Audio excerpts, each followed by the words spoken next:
Welcome to SSG law academy. यहाँ पे हम कर रहे हैं हिंदू लॉ की हमने बहुत सारी वीडियोस ऑलरेडी अपने चैनल पे अपलोड कर दी है, जिसमें कि हमने हु इज़ हिंदू और हिंदूज़ के रिगार्डिंग हिंदू लॉ में जितने भी टॉपिक्स आते हैं जो इम्पॉर्टेंट हैं एग्ज़ाम के पॉइंट ऑफ व्यू से, उन सब की एक सेपरेट प्लेलिस्ट है हमारे चैनल पे, जिसे आप जाके देख सकते हैं। Thank you.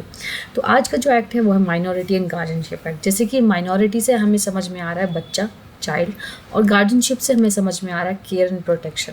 ये 1956 का उसी एरा का टाइम है जब हिंदू लॉ कॉडिफाई हो रहा था। इसी ईयर में बहुत सारे हिंदू लॉ को कॉडिफाई कर दिया था, इससे पहले ये कॉडिफाई नहीं था। ये एक्ट नंबर 1956 का है, 32 एक्ट है, और ये एनेक्ट हुआ था 25 अगस्त 1956 को। ये एक्ट अमेंड करता है और कॉडिफाई करता है certain part of the laws relating to minority and guardianship. जो माइनॉरिटी और गार्जियनशिप होते हैं उनसे रिलेटेड लॉज को ये कॉडिफाई करता है, अमेंड करता है और हिंदूज़ पे अप्लाई करता है। This act is known as the Hindu minority and guardianship act and it extends to whole of India. Whole of India तो है ही, इसके अलावा ये लेक्सी लॉ के जितने पर्सनल लॉज होते हैं वो आदमी अपने साथ कैरी करता है irrespective of the territory, even outside the territory में वो उनको कैरी करता है, उन पे वो अप्लाई होता है। तो सेम वेज लेक्सी लॉ की है जो अप्लाई होता है, आप चाहे इंडिया में रहो आउटसाइड इंडिया रहो, तो Hindu law will apply all over the world. ठीक है, इस तरीके से वो पर्सन उसे कैरी कर पाएगा। सेक्शन 2 बात करता है the guardian and words act 1890 की। ये एक एक्ट था जो इससे पहले गार्जियनशिप के बारे में, वर्ड्स एक्ट के बारे में बात करता था। तो ये जो नया एक्ट आया है ये उसी का ही एडिशनल एक्ट है, ना कि उसको ख़त्म करता है या डेरोगेट करता है, नहीं, ये उसी एक्ट का एडिशनल एक्ट है। ठीक है, और वो जो प्रोविजंस हैं जो वहाँ पे अप्लाई होती हैं वो यहाँ पे भी अप्लाई होंगी। ये अप्लाई करता है हु इज़ हिंदू, हिंदू कौन है, इसकी एक सेपरेट वीडियो हमारे चैनल पे है जिसे आप जाके देख सकते हैं, और it will be very helpful for you जब अगर आप उसे वहाँ पे देखोगे तो। ठीक है, तो पर्सन हिंदू कौन है, हिंदू रिलीजन से कोई भी हो सकता है, वर्षिवाज हो सकते हैं, लिंक्यात हो सकते हैं, आर्य समाज, प्रथा समाज, ब्रह्मो समाज वाले हो सकते हैं, बुद्धिस्ट, जैन, सिख हो सकते हैं। तो ये लोग हिंदू की कैटेगरी में आते हैं। अगर मुस्लिम, क्रिश्चियन, पारसी, ज्यूज नहीं हैं तो भी वो हिंदू कहलाए जाएंगे अगर वो इस टेरिटरी में रहते हैं तो। इसके अलावा अगर कोई बच्चा लेजिटिमेट या इलेजिटिमेट है जिसके दोनों पेरेंट्स हिंदूज, बुद्धिस्ट, जैन और सिख हैं, ठीक है, इर्रेस्पेक्ट ऑफ कि वो लेजिटिमेट है कि इलेजिटिमेट है, लेकिन उसके दोनों पेरेंट्स जो हैं वो हिंदू हैं, चाहे वो बुद्धिस्ट के रूप में, जैनिज्म के रूप में, सिखिज़म के रूप में, किसी भी तरीके से। कोई भी बच्चा जो लेजिटिमेट, इलेजिटिमेट है जिसका एक पेरेंट तो हिंदू, बुद्धिस्ट, जैन या सिख है, और दूसरा बात यह है कि वो ब्रॉट अप हुआ है ऐसे member of the tribe, community, group या फैमिली में जो कि बिलोंग करता है इन ग्रुप से, तो वो हिंदू कहलाया जाएगा। अपार्ट फ्रॉम दैट जो कन्वर्ट होके हिंदू बना है या जो रिकन्वर्ट होके, जैसे ए है तो ये पहले हिंदू था, अब फिर ये मुस्लिम हो गया, फिर ये वापस से हिंदू बन गया, तो the moment it become Hindu again तो इस पे हिंदू लॉ अप्लाई होगा। पहले ये हिंदू था, फिर ये पहले ये मुस्लिम, सपोज करो अब सी है जो पहले मुस्लिम था, बाद में वो हिंदू बन गया, तो जैसे ये हिंदू बनेगा इस पे ये अप्लाई करा जाएगा। ठीक है, इसके अलावा कोई और जो इस टेरिटरी में अप्लाई रहते हैं जो ये इन फॉलोइंग कैटेगरी में नहीं आते वो भी हिंदू होते हैं, लेकिन वो शेड्यूल ट्राइब्स पे अप्लाई नहीं करेंगे, ना ही वो यूनियन टेरिटरी पौंडीचेरी के रिनोकेंट्स पे अप्लाई करेंगे। ठीक है, सबसे इंपॉर्टेंट है सेक्शन नंबर 4 जो बात करता है डेफिनेशन की। माइनर कौन है, माइनर वो है जिसने 18 ईयर्स कंप्लीट नहीं की है, और हम इस बच्चे के बारे में ही इस एक्ट में पढ़ेंगे जिसकी लिए गार्जियनशिप अपॉइंट होती है। गार्जियन कौन होता है, गार्जियन जो है वो केयर करता है पर्सन या प्रॉपर्टी की, माइनर की या दोनों के। अब गार्जियन अपॉइंट होता है या तो उसके पर्सन के लिए या तो फिर प्रॉपर्टी के लिए या दोनों के लिए भी वो अपॉइंट हो सकता है। और गार्जियन इंक्लूड करता है natural guardian appointed by will of the minor's father और मदर, गार्जियन अपॉइंटेड और डिक्लेयर बाय कोर्ट, और person empowered to act as such by और under the enactment relating to courts and ward act. तो इस तरीके से इन्होंने category बना दी है गार्जियंस की। अब गार्जियन कौन हुए, सबसे पहले गार्जियन जो हुए वो हुए नेचुरल गार्जियन। ठीक है, नेचुरल गार्जियन। फिर जो विल से आ रहे हैं तो विल से वालों को क्या बोलते हैं, टेस्टामेंट्री गार्जियन। फिर कोर्ट अपॉइंटेड गार्जियन जो कोर्ट अपॉइंट कर रहे हैं, ठीक है, और फोर्थ होते हैं जो कोर्ट ऑफ वर्ड के द्वारा अपॉइंटेड गार्जियन हुए। तो इस तरीके से यहाँ पे 3, 4 टाइप के गार्जियन की ये बात करता है। नेचुरल गार्जियन का मतलब यहाँ पे वही है जो सेक्शन नंबर 6 में जब हम आगे पढ़ेंगे वो हम उसमें पढ़ते हैं। ओवरराइडिंग इफेक्ट इसका ये है कि कोई भी कस्टम, यूसेज या किसी भी तरीके से जो इस एक्ट से पहले एनफोर्स था और नाउ इस एक्ट को किसी भी तरीके से कॉन्ट्राडिक्ट करता है या इनकन्सिस्टेंट करता है तो वॉइड हो जाएगा, या किसी भी इस एक्ट के किसी भी प्रोविजन को करता है तो तब भी वो वॉइड डिक्लेयर कहलाया जाएगा। सेक्शन 6 बात करता है नेचुरल गार्जियन की। माइनर के नेचुरल गार्जियन कौन होते हैं? In respect of the person as well as in respect of the minor property, दोनों के लिए, पर्सन के लिए भी और प्रॉपर्टी के लिए भी। प्रॉपर्टी में अनडिवाइडेड इंटरेस्ट नहीं आता है, इसके बारे में हम सेक्शन नंबर 12 में पढ़ेंगे। तो कौन होगा नेचुरल गार्जियन? पहले अगर लड़का है या अनमैरिड गर्ल है तो उसका फादर होगा, और फादर के बाद मदर होंगी, ठीक है, आफ्टर हिम। और अगर कस्टडी 5 साल तक का बच्चा है तो it will be the mother and then it will be the father. अब ये चैलेंज हुआ था गिरधारी हरिहरन वर्सेस आरबीआई के केस में, और सेक्शन 6A को चैलेंज किया था in contravention with the article 14 and 15 of the Indian constitution. तो कोर्ट ने ये कहा था कि यहाँ पे जो आफ्टर हिम है ना, आफ्टर हिम का मतलब आफ्टर डेथ नहीं है, बल्कि जैसे ही फादर इनकैपेबल ऑफ हो जाता है तो mother will become the father, और इस सीरीज में mother will come first. Akila versus Lalita versus union of India का केस आया था 2012 में, जिसमें सरनेम को लेके इशू हुआ था। तो कोर्ट ने कहा था कि मदर जो है वो सरनेम डिसाइड कर सकती है। अब एक और केस था कि in case of illegitimate boy और girl the mother will be the first guardian and then after her the father. लेकिन ABC versus NCT Delhi landmark case है ये, इसको आप याद कर लो। इसमें क्रिश्चियन वुमेन ने चैलेंज किया था कि आप इन लॉज को यूनिफॉर्म बना दो, और क्योंकि हिंदुइज्म में मदर को अलाउ कर दिया है as a natural guardian, Muslims में, सुन्नीज़ में मदर जो है वो नेचुरल गार्जियन बन जाती है, बट क्रिश्चियन में ये अलाउ नहीं है। तो इसलिए एक क्वेश्चन ये राइज हुआ था जिसमें कोर्ट ने मदर को नेचुरल गार्जियन बना दिया था और कंसिडर किया था कि welfare of the minor child. In case of married girl it will be the husband जो है वो गार्जियन रहेगा, लेकिन टी शिव कुमार ने इसे अनकॉन्स्टिट्यूशनल कहलाया क्योंकि आप मेजर हो जाते हो, मेजर के बाद ज़रूरत नहीं पड़ती है।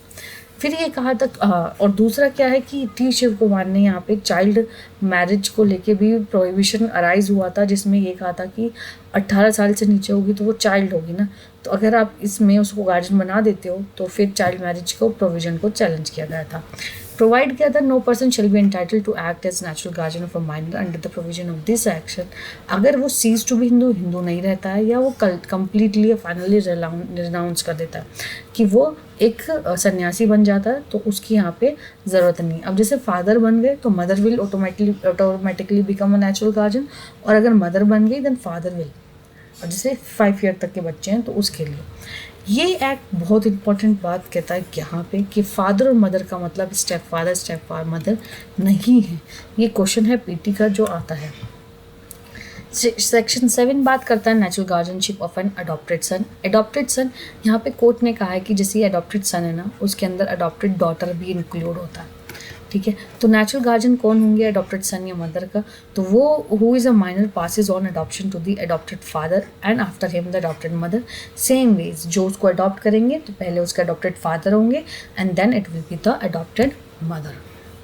सेक्शन 8 बात करता है पावर्स को लेके। तो पावर्स में ये है कि आप सब कर सकते हो, लेकिन अगर वो नेसेसरी, रीजनेबल, प्रॉपर है, बेनिफिट है माइनर के लिए, रियलाइजेशन, प्रोटेक्शन एंड बेनिफिट है माइनर की प्रॉपर्टी के लिए तो ही। लेकिन यहाँ जो एक इम्पॉर्टेंट बात है कि पर्सनल कोवेनेंट से आप किसी भी माइनर को बाउंड नहीं कर सकते हो, ये स्पेसिफिकली लिखा गया है। उसके अलावा क्या रिस्ट्रिक्शन उस पर लगाई हैं गार्जियंस के पास? जैसे सबसे पहले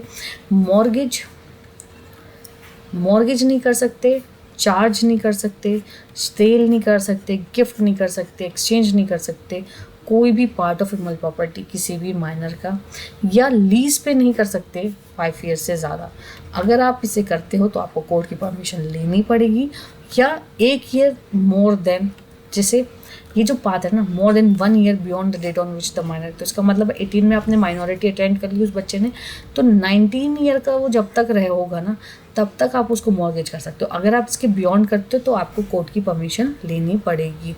disposal of email property by natural guardian, अगर कोई डिस्पोज ऑफ कर देता है तो उसको माइनर या माइनर के बिहाफ पे कोई भी कोर्ट केस ला के वॉइडेबल डिक्लेयर करा सकता है।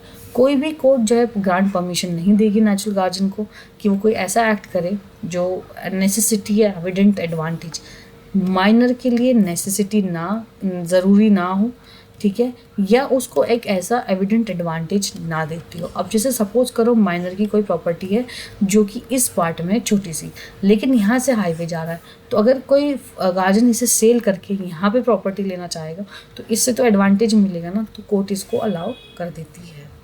Guardian and word act apply करेगा, सारी provision guardian and words act की यहाँ पे होगी, जिस तरीके से एप्लीकेशन देनी है, कहाँ प्रोसीडिंग देनी है, सब चीज़ें। और यहाँ पे कोर्ट का मतलब हो गया डिस्ट्रिक्ट कोर्ट, और जो लोअर कोर्ट होता है वही, और जो गार्जियन एंड वर्ड्स एक्ट में जो चल रहा है वही यहाँ पे अप्लाई होगा। इसीलिए शुरू में ही कहा था कि गार्जियन एंड वर्ड्स एक्ट जो है वो एडिशनल है इसका। 9th बहुत कंट्रोवर्शियल है टेस्टिमेंट्री गार्जियन को लेके कि कौन अपॉइंट करेगा, तो फादर एंटाइटल है अपॉइंट करने के लिए, and after the father it will be the mother who will be entitle. अब ये क्वेश्चन ना हमेशा आता रहता है कि फादर और मदर में से ना कि कौन जो है वो प्रीडिसीज्ड करेगा। अब सपोज करो फादर है, फादर ने विल से अपॉइंट कर दिया ए को, तो ये गार्जियन बन जाएगा और ये प्रायोरिटी पे रहेगा मदर से, ठीक है। तो इस तरीके से फर्स्ट प्लेस में आ जाते हैं फादर, देन फादर्स की विल से appointed guardian, then mother, and then mother के विल से अपॉइंटेड गार्जियन। अब जो इसका सेक्शन नंबर 2 कहता है, ये क्या कहता है, ये कहता है कि अगर फादर ने ये अपॉइंट कर दिया लेकिन अब फादर की डेथ हो गई, मदर जिंदा है, तो mother will be the natural guardian, ठीक है। और अगर मदर की भी डेथ हो गई है ना और ये अपॉइंटेड है, तो this will remain the guardian of that person और property of that minor. Hindu widow entitle है नेचुरल गार्जियन के लिए एक्ट करने के लिए, एक माइनर इलेजिटिमेट चाइल्ड के लिए। और अगर नेचुरल गार्जियन वो है जैसे मदर है ना, तो वो भी इस पे जो है वो गार्जियन बन सकती है इर्रेस्पेक्ट ऑफ कि वो विडो है कि नहीं, पर्सन की प्रॉपर्टी और उसके लिए। Mother entitle to act as a natural guardian, illegitimate child है तो मदर विल बी, मदर उस पर्सन की प्रॉपर्टी प्लस उसकी बॉडी दोनों के लिए, कि अगर वो इलिजिटिमेट चाइल्ड है तो भी। Guardian so appointed by will has a right to act, वो बिल्कुल उसके तरीके से एक्ट करेगा जैसे कि माइनर का गार्जियन हो, उसके माइनर फादर और मदर की डेथ के बाद, ठीक है। Guardian so appointed by will shall where the minor is a girl cease on a marriage, जैसे ही मैरिज हो जाएगी तो उसकी गार्जियनशिप सीज हो जाएगी। बहुत सिंपल सी बात है। Incapacity of a minor to act as a guardian of the property, कब वो इनकैपेसिट हो जाएगा, अगर वो इनकॉम्पिटेंट हो जाता है गार्जियन प्रॉपर्टी के एक्ट करने के लिए, ठीक है। एक माइनर जो है वो कभी भी गार्जियन नहीं बन सकता, ठीक है, वो इनकॉम्पिटेंट हो जाएगा। 11 बात करता है डिफैक्टो। डिफैक्टो का मतलब होता है जो फैक्ट के द्वारा गार्जियन बन गया। After the commitment no person shall be entitle to dispose of और deal with the property of the Hindu minors merely on a ground of his और her being the de facto guardian of the minor, कि वो सिर्फ इसलिए कि वो de facto guardian बन गया तो वो इसलिए उसकी प्रॉपर्टी पे एक्ट नहीं कर सकता। अब आया guardian not to be appointed by minors undivided interest in joint family property.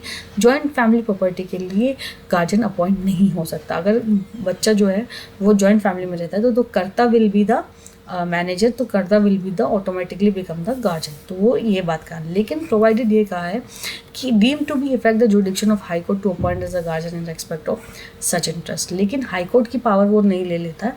High court में ने अगर किसी को गार्जियन बनाया है तो वो इसमें गार्जियन बनेगा। एक केस आया था मिस्टर नोडा वर्सेज मिस्टर सुशीला माँ, जिसमें ये वाली बात हेल्ड की गई थी। 13 और सबसे लास्ट इंपॉर्टेंट है इसका कि अगर वेलफेयर ऑफ माइनर का पैरामाउंट कंसिडरेशन करना चाहिए। जब भी हम कोई भी प्रोविजन इस एक्ट में देखेंगे या कोई भी डिसीजन लेंगे तो वेलफेयर ऑफ अ माइनर जो है वही पैरामाउंट रहेगा, वेलफेयर ही देखा जाएगा सारी प्रोविजंस को छोड़ के कि वेलफेयर हो रहा है या नहीं, और यही इंपॉर्टेंट और पैरामाउंट कंसिडरेशन है इस एक्ट के अंदर। No person shall be entitled to guardian by the provision of this act or any law relating to guardianship in marriage among Hindus if the court is of an opinion that his or her guardianship will not be the welfare of the minor। अगर welfare of the minor नहीं है तो वो उसकी guardian नहीं appoint होगा। तो इस तरीके से हमने ये एक्ट कंप्लीट कर लिया है। अब हम आ जाते हैं इसके इंडेक्स पे। Short title extends whole of India plus person के साथ लेक्सी लॉ की ये एक्ट है। सप्लीमेंट है, ऐड करता है गार्जियन एंड वार्ड्स एक्ट को जो 1890 में आया था, और उसकी कुछ प्रोविजंस यहाँ पे भी अप्लाई होता है। किस पे अप्लाई होता है? ये अप्लाई होता है 18 साल से नीचे वालों पे प्लस हिंदूज पे, ठीक है। ऐसे overriding effect, natural guardian of Hindu minor कौन होगा? पहले होंगे फादर, देन होंगे मदर। अगर फादर और मदर नहीं है तो फादर से अपॉइंटेड विल से appointed guardian and then mother से अपॉइंटेड विल से अपॉइंटेड गार्जियन, ठीक है। पावर क्या है? सब कुछ है अगर नेसेसिटी है और अगर एडवांटेज मिल रहा है तो। टेस्टिमेंट्री गार्जियन सब कुछ कर सकता है जो भी बेनिफिट हो। माइनर कभी भी किसी का गार्जियन नहीं बन सकता गार्जियन की प्रॉपर्टी से अगर वो इनकॉम्पिटेंट है तो। डिफैक्टो के डील करता है, माइनर की प्रॉपर्टी से कोई डीलिंग नहीं होगी डिफैक्टो गार्जियन की, उसकी बॉडी से ही होगी। गार्जियन अपॉइंट नहीं किया जा सकता undivided interest in joint family property, क्योंकि वहाँ पे कर्ता का रोल आ जाता है। कर्ता डिसाइड करेगा और जब उसकी खुद की सेपरेट प्रॉपर्टी हो जाएगी तो वो पर्सन 18 ईयर्स से अबव हो जाएगा, तो इसलिए अनडिवाइडेड इंटरेस्ट के लिए गार्जियन अपॉइंट नहीं हो सकता। And last but not the least, very important, welfare of a minor is the Paramount consideration. सबसे इंपॉर्टेंट है कि वेलफेयर हो जाए माइनर का, और वही सबसे इंपॉर्टेंट डिसीजन है जिसमें कोर्ट लेगी डिसीजन लेगी। Thank you.